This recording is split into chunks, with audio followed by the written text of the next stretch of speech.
Frères et sœurs, soyez bénis. Je vous parle au nom de notre Seigneur Jésus. Le Saint des Saints, le Roi des Rois. Il m'envoie te donner ce message en ce jour.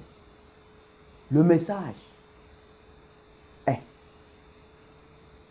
que la grande période des ténèbres arrive. Et ça vient très bientôt.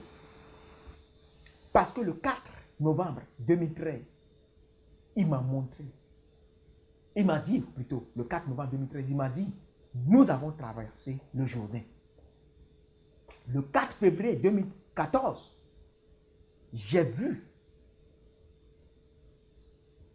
des ténèbres, grandes ténèbres devant moi. Et entre moi et ces ténèbres, ces périodes de ténèbres, il y avait un an. Donc je sais que de janvier 2015 à mars 2015, dans cette période, c'est clair, on va rentrer dans les grandes ténèbres. Qu'est-ce que ça veut dire les grandes ténèbres? Ça veut dire que l'homme ne va plus comprendre son prochain. Parce que Dieu nous a créés avec deux types d'intelligence. L'intelligence rationnelle et l'intelligence intuitive. L'intelligence rationnelle, c'est ce que les scientifiques et tout le monde utilisent. Mais l'intelligence intuitive, c'est ça que Dieu utilise pour nous communiquer les choses. Maintenant, l'intelligence rationnelle, Dieu va le diminuer dans tout le monde, ce qui fait que les gens ne vont plus se comprendre. Deux, étant donné que nous avons refusé d'obéir à notre maître qui est Dieu, Dieu va faire de telle sorte que, comme nous nous sommes rebellés contre lui, la terre ou bien la création ou la nature sur qui il nous a donné autorité va se rebeller contre nous. Par conséquent, entre nous, ça ne va pas marcher et il y aura des guerres, il y aura des conflits un peu partout, des soulèvements. Toi-même, imagine tout ce qui peut venir. Il y aura même d'autres, de nouvelles maladies dont on n'en a jamais entendu parler. Il y aura des calamités naturelles qui ne se sont jamais passées.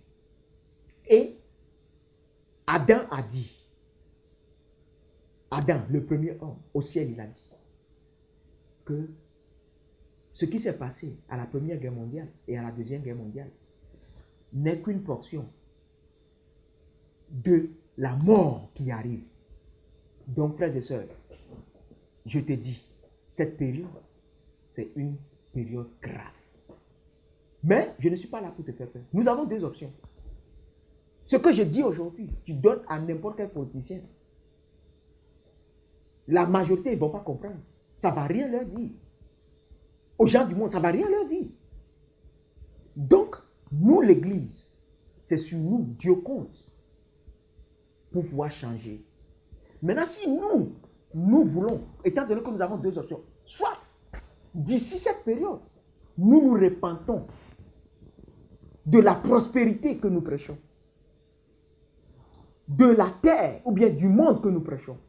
Dis aux chrétiens que oui, Dieu va faire ça pour toi, Dieu va faire ça pour toi. Toi, tu crois que Dieu, il est venu et c'est pour ça qu'il nous a envoyés sur terre, sur les choses. C'est-à-dire ce que le monde cherche, c'est la même chose qu'on vient chercher en Dieu. Non, l'Église n'est pas version monde. L'Église est Église. L'Église est la version du kingdom, du royaume des cieux sur la terre. Donc, je te dis ce soir, répands-toi. Toi qui vas à l'église, pas pour chercher Dieu, mais pour chercher que Dieu fasse quelque chose pour toi. Non. C'est toi qui dois aller à l'église et dire, papa, Fada, boss, qu'est-ce que je dois faire pour toi? Et pour que tu trouves ton appel et que tu vas le faire. Dieu m'a montré aussi la montagne de Dieu qu'il a dit, dans la fin des temps, la montagne de Dieu sera plus grande que toutes les autres institutions. Ok? Cette montagne, c'est une seule montagne, mais qui a 7 sommets. Je ne vais pas aller dans les détails, mais je te dis, répands-toi. Le temps est venu qu'on arrête de prêcher des évangiles qu'on ne doit pas prêcher. C'est bien fait qu'on peut dire aux gens, viens à l'église, Dieu va faire ça. C'est bien vrai. Mais quand la personne vient, il faut aussi qu'on lui dise que, bon, comme tu es arrivé maintenant là, il faut savoir que pour que Dieu puisse le faire, pour que tu rentres dans ta terre promise, il faut que tu traverses le Jourdain comme Jésus a traversé le Jourdain et que tu prends ta croix. Et que tu prennes ta croix. C'est la croix qu'on doit prêcher dans les églises pour transformer la vie des gens. Ce n'est pas la prospérité. Et d'autres, c'est pour prêcher que le démon, il est plus grand que Dieu. Et on prêche la démonologie, la démonologie, la démonologie. Frère, sœur, le temps est venu de prêcher le royaume, rien que le royaume. Je ne suis pas ici pour te parler avec mes émotions ou bien te parler avec mes sentiments. Parce que le temps de la guerre est venu. Cette guerre des derniers temps, ce combat des derniers temps, on ne va pas rentrer dedans avec les émotions. Tu sais, il n'y a pas de tu sais. Il y a des gens qui sont des perdus du royaume. Si tu es concerné et Dieu t'a choisi pour la fin de ces temps, frère, je vais te dire quelque chose. Ce message va te dire quelque chose. Tu peux me contacter. Mon email adresse est kennyzoom@gmail.com. Contacte-moi et on peut voir ce qu'on peut faire ensemble. Ce n'est pas le boulot d'une seule personne, c'est le boulot d'une multitude. Ok? C'est le boulot d'une multitude. Mais l'option que nous avons, que je vous disais, que soit nous nous repentons et que Dieu nous trouve assez purs pour pouvoir mouvoir avec nous. Comme il a trouvé Jésus assez pur pour mouvoir avec lui.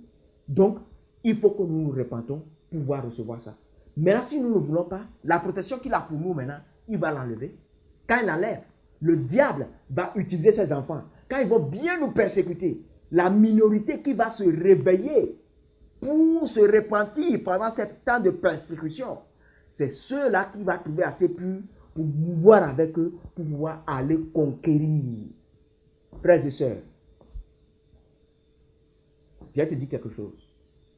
Si tu es dans le prophétique, tu dois comprendre ce message. Si tu as l'oreille, tu dois le comprendre. Les tourbillons ont été relâchés dans les villes, dans les campagnes, dans les villages, partout. Les tourbillons ont été relâchés. Et seuls les tourbillons pourront arrêter les ouragans. Si tu comprends ce message, que Dieu te bénisse.